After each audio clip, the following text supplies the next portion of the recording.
Gražų rugpjūčio mėnesio šeštadienį Biržų miestas tarsi laiko mašina persikėlė į praeitį. Į jį sugužėjo senovinės technikos mėgėjai iš visos Lietuvos ir miesto gatves papuošė išpuoselėtais motociklais, automobiliais ir sunkvežimiais. Viso parade dalyvavo 38 transporto priemonės. Seniausiu automobiliu Ford T, kuris pagamintas 1926 metais, atvyko pasvalietis Sigitas Zajarskas. Jis taip pat atsivežė ir kitą ne ką jaunesnį ir įspūdingesnį De Soto, kuris pagamintas 1932 metais.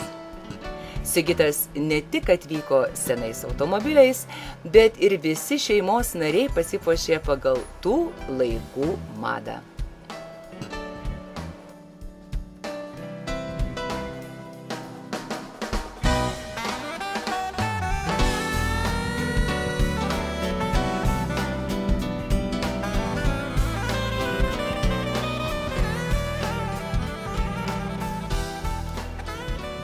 Mus aplankė ir klaipėdietis Romanas Rentauskis su idealiai restauruotu UAZ 2101. Taip pat sulaukėme Alfredo Zigmanto iš Panevėžio, kuris atvyko baltu 1956 metų Rolls-Royce. Širvintiškių Jasiukevičių šeima atvyko netgi 3 transporto priemonėmis. Tėvas Vincas vairavo GAZ 69, sūnus motociklą K650, o duktė Laima iš 49. Iš Vilniaus atvyko netgi 2 Lincoln Mark 5. Kaunietis Egidijus Minskas atkeliavo Moskvič 412. Mūsų kaimynai pasvaliečiai atvyko 5 įspūdingais automobiliais. Klubo SAM prezidentas Eugenijus Malinauskas vairavo retai gatvėse sutinkamą Volkswagen Kafir Cabrio. Apsilankė ir Seimo narys Antanas Nidinskas, kuris atvyko Ford Custom Line pagamintų 1956 metais. Iš Latvijos miestelio Bauskės automobiliu GAZ 21 atvyko Alvis Feldmanis.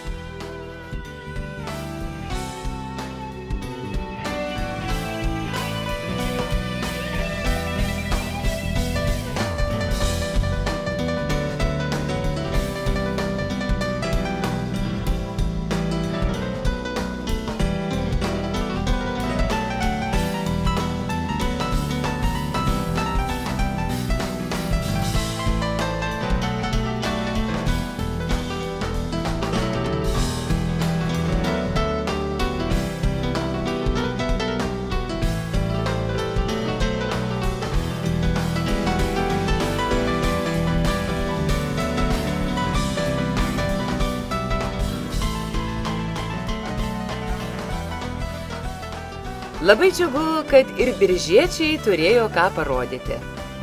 Netgi turėjome ką tik restauruotų sunkvežimių.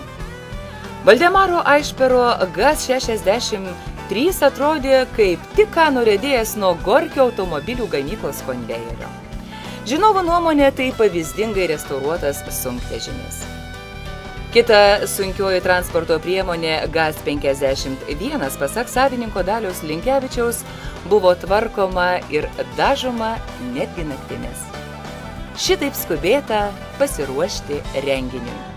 Arvydas Lapienė atriedėjo puikiai išlaikytų demokratinės Vokietijos sunkvežimiuku Barkas 100, pagamintų 1971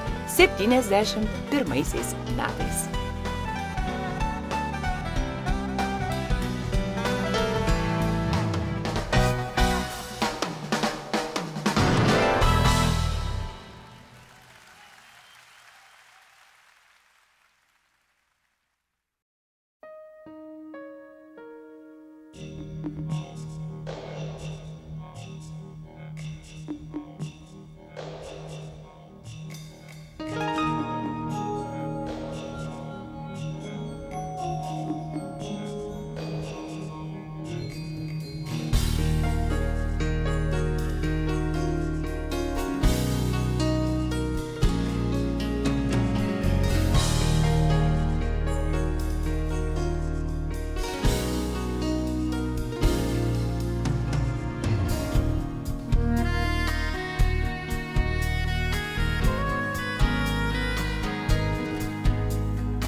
Paradą papuošė ir gausus motociklininkų būrys. Daugelį nustebino milicininkų uniformomis pasirėdęs Voldemaro Vidugirio ekipažas. Puikiai atrodė Martynas Pletkus, atvykęs motociklu iš 49 ir pasipuošęs to laikmečio motociklininkų uniformą.